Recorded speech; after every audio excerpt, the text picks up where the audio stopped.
கொத்தமல்லி தழை தேவையான புதினா தழை இது கருவேப்பிலை சின்ன வெங்காயம் மிளகாய் தேவையான அளவு நம்ம போட்டுக்கலாம்டா. நம்ம காரம் எவ்வளோ அவ்வளோ போட்டுக்கலாம். காரம் எவ்வளோ தேவையோ அவ்வளோ போட்டுக்கலாம். தேங்காய் தேவையவளுக்கு கொத்தமல்லி கடலப்பருப்பு கொத்தமல்லி இப்படி புதினா தேவையான அளவு, கொத்தமல்லி தழை தேவையான அளவு,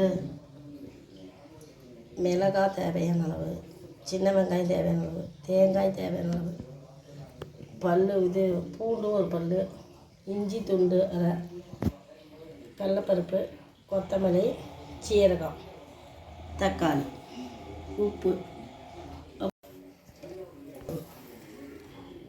என்ன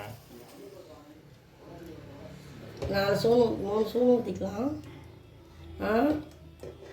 ஏன்னா தலை வணங்கணும்ல.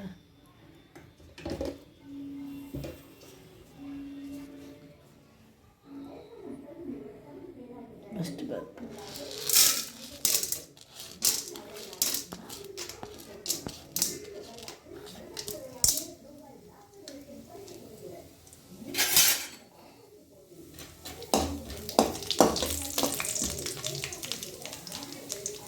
வெங்காயம் போட்டா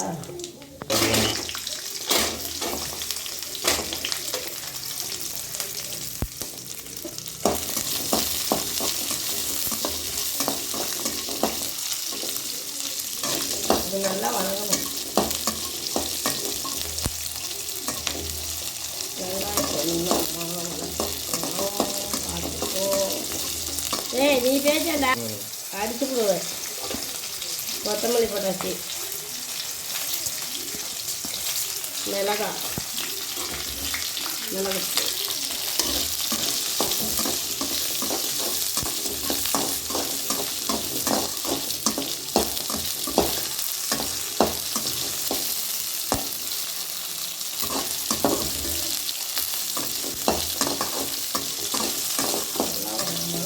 போட்டு மாட்டேங்குது. நெட்டுவிட்டா போடணும். காரம் தேவையான அளவு அவங்களாம் போட்டுக்கோங்க. கம்மியாக இருக்குது தேவையான அளவு 4 மிளகா போட்டுக்கிறேன். தேங்காய்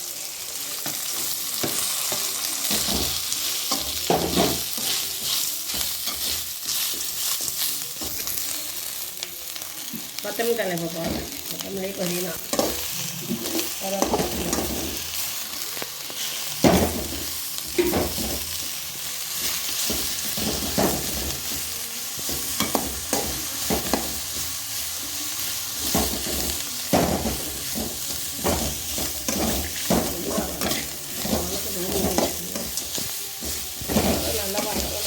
3 தக்காளி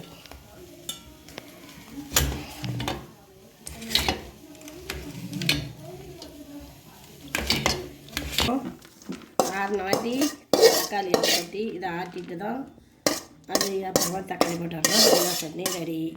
என்ன ஊற்றிச்சா தக்காளி போடணும். அது கொஞ்சம் நேரம் ஆகட்டும். தக்காளி கொட்டுறேன் பார்த்துட்டியா. இது மாதிரி மஞ்சத்தூள் போடுறேன். மஞ்சத்தூள் செய்து மஞ்சத்தூள் தெரியுதா. மஞ்சத்தூள் இப்போ பாருங்க. தேவையான அளவுக்கு உப்பு.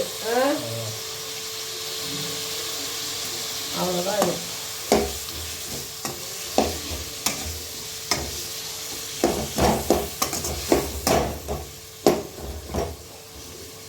நல்லா கொஞ்சம் வேகட்டும். பாருங்க, இது அரைக்கப்படும்.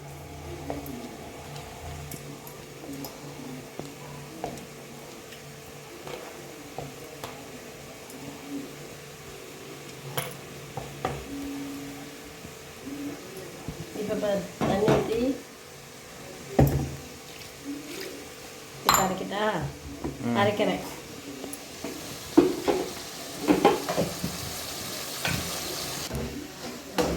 அப்புறம் இதை கொட்டணும்.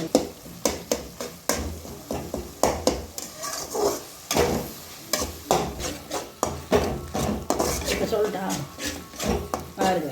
இப்போ இந்த மாதிரி கதைக்கி விட்டுகிட்டே இருக்கணும். ஆனால் நல்லா வெந்துக்கிடுச்சுப்ப இப்போ போட்டு அரைக்கிறோம். புதினா சட்னி ரெடி. தோசை சாப்பிட்டுக்கலாம், இட்லி சாப்பிட்டுக்கலாம், சாப்பாட்டுக்கு சாப்பிட்டுக்கலாம். ஆனால் டேஸ்ட்டாக இருக்கும். இட்லி தோசையோட சாப்பாட்டுக்கு நல்லாயிருக்கும். வச்சு சாப்பிடுங்க. அப்படியே ஒரு லைட் போட்டுருங்க.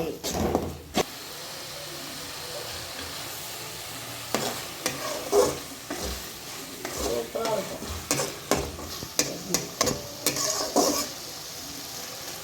உப்பு மாதிரி ஆயிடுச்சு. பொன்னரமாக இருந்துச்சு பாருங்க.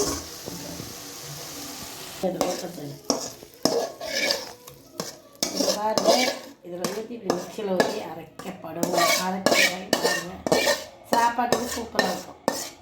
சாப்பிட்டு பார்த்து சொல்லுங்கள்.